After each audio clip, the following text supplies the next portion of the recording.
আজকে যারা আমাদের বিরুদ্ধে আছে তারা দিল্লি সেবা দাস হিসাবে নিজকে পরিচিত করেছে। সেবা দাসদের আমরা বাংলাদেশের দায়িত্ব দিতে পারি না। মার্কা দেখে ভোট না দিয়ে কারা দেশের জন্য মঙ্গল করবে আর কারা মুদির দালালি করবে এটা চিহ্নিত করেন। আজকে দেশের কি অবস্থা, আমরা কাপড় পাল্টাচ্ছি, নাম পাল্টাচ্ছি, কিন্তু দুর্নীতি থেকে আমরা বের হতে আসতে পারি নাই, চাঁদাবাজির থেকে বের হতে আসতে পারি নাই। আমরা যারা আজকে মঞ্চে বসে আছি, আমরা আজকে আমাদের জীবনের শেষ যুদ্ধ। এই যুদ্ধ হবে 1971 সালে যে স্বপ্ন ছিল সেই স্বপ্ন বাস্তবায়ন করা। ভারতের দাসত্ব মুক্ত বাংলাদেশ, চাঁদাবাজ মুক্ত বাংলাদেশ, দুর্নীতি মুক্ত বাংলাদেশ, যেখানে গরিব ধনীর মধ্যে বিচারের কোনো পার্থক্য থাকবে না। এখন একটা বড় লোক থানায় গেলে তাকে আদরে সম্বর্ধনা জানিয়ে ভিতরে নেওয়া হয়, গরিবকে বাইরে রাখা হয়, কারণ সমাজে ইনসাফ নাই। আমরা যারা এখানে আছি আমরা ওয়াদাবদ্ধ, নতুন বাংলাদেশ আমরা আপনাদেরকে উপহার দিতে চাই।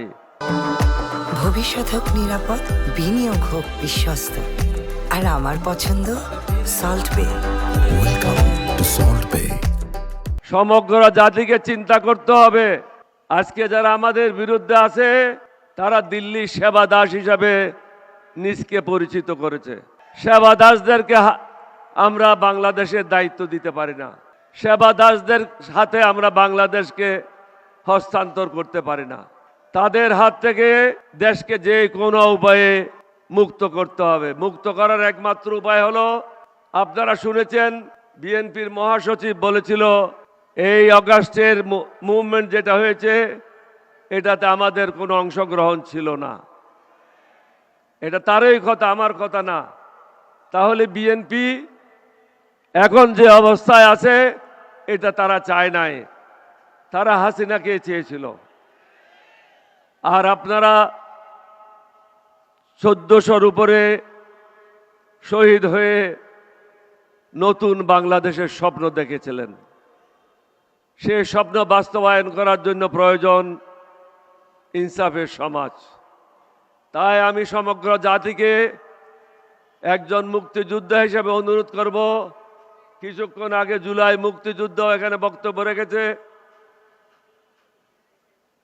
একটু চিন্তা করেন, নামাজে যান, সেজদায় যান, নিজের বিবেককে জিজ্ঞাসা করেন, আবেগে কাজ করবেন না। মার্কা দেখে ভোট না দিয়ে কারা দেশের জন্য মঙ্গল করবে আর কারা মুদির দালালি করবে এটা চিহ্নিত করেন।